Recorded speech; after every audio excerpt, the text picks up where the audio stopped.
Jæja, ætlar þú að gera febrúar alveg frábæran? Ég held það sko. Þú ert allavega að hlusta á þennan þátt sem hlýtur að þýða að þú hefur áhuga á því.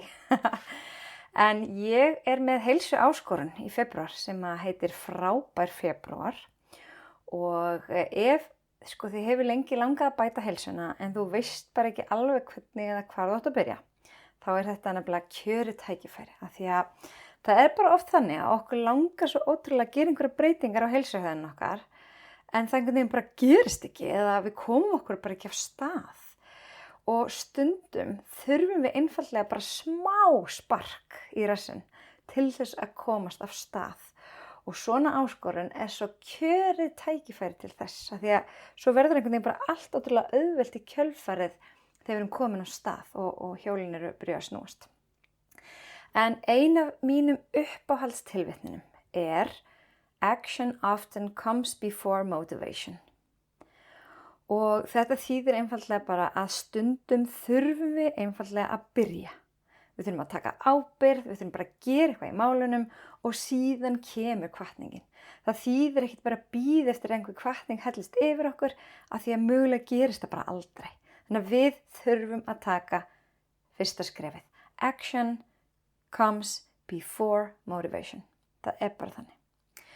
Og í febrúar þá ætla ég að bjóða þér í þessa 28 daga heilsuáskorun þar sem að þú setur þér eitt stórt markmið sem þú ætlar að gera samning við sjálfa þig að gera daglega allan febrúarmánuð.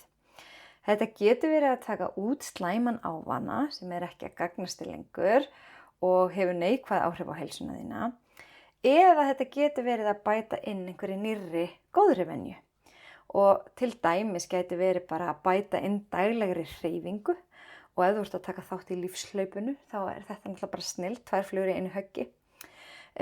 Bæta inn grænmeti í öll mál. Það getur verið að sleppa áfengi, sleppa viðbættum sykri, skrifa í þakklætisdagbók, þetta getur verið að taka D-vitamin, nota tannþráð, sofa í 8 klukkustundir og svo lengi mætti telja. Það er svo margt sem er hægt að gera til að bæta heilsuna. En það er bara eitthvað eitt stórt atriði sem þú ætlar að velja þér og það ætlar þú að standa við í 28 daga. Síðan er líka á þessu blaði sem hægt er að sækja á blogginu á heilsuerla.is og það er líka inn á Instagraminu, bara á feedinu. Þar getur þú séð QR-kóða sem þú getur skannað og sótt þetta blað. Og ég mun líka setja þetta í story og á Facebook og bara þannig að sem flesti getur nálgast það. Og þegar þú sækir þetta blað, þá prentar það út og hefur það hjá þér einhvers staðar sem að þú sér það hverjum degi og hakar við. Þar er líka hægt að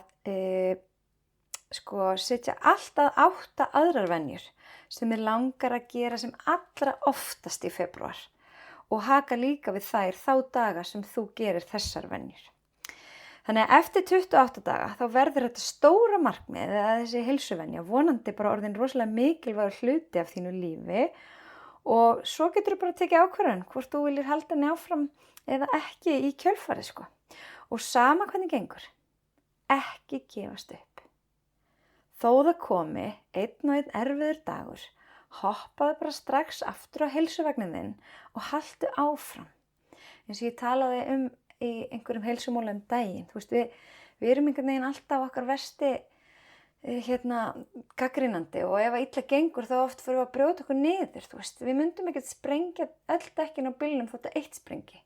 En við einhvern veginn gerum það svolítið við okkur sjálf og ég er alveg seg þar líka sko.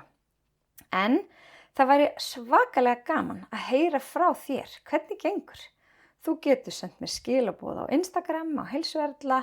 Þú mátt senda mér tölvupóst með þér, bara erla@heilsuerla og deila með mér. Ef þú deilar einhver í story, þá má endilega tagga mig á Instagraminu heilsuerla. Og bara, já, það var hrikalega gaman að gera þetta svolítið lifandi og þá má líka alveg búa til eitthvað hashtag frábær febrúar og gera þetta lifandi þannig að sem flestir viti af þessu. Því að þetta snýst bara að hafa jákvæð áhrif á heilsu þeirra sem er í kringum okkur sko. Þannig ég segi bara góða skemmtun og gerum febrúar alveg hreint frábæran.